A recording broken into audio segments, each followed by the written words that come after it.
are now getting to the stage that these vines are getting bulky. What do I mean about that?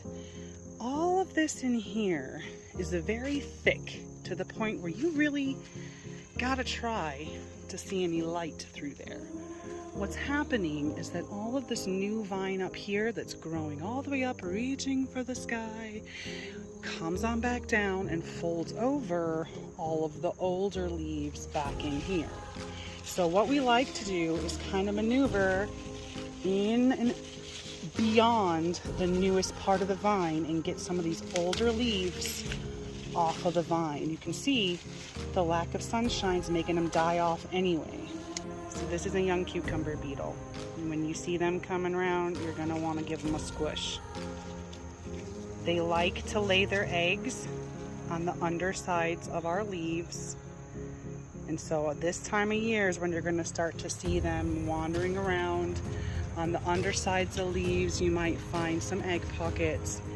Keep an eye out for them and boot them on out. Now, back to what I was doing before I found that cucumber beetle. You wanna come in here, underneath here, and clear these out.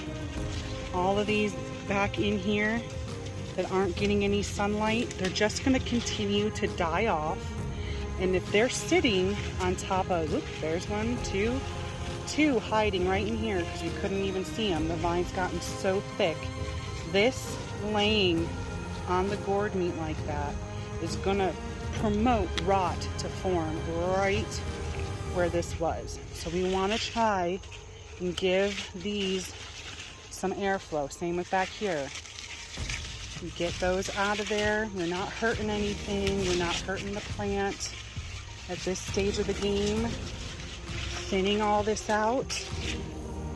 Look right there already. You can see a lot of light in there, and I have barely done anything, and I've only done it with one hand. So you can imagine how much thinning ends up needing to happen, because these vines don't stop growing. They won't stop growing until the freeze takes them out and says, okay, you're done. So they're just gonna keep lasagna layering on over themselves. So that's where we're at with this stage of the game in our Loof'n.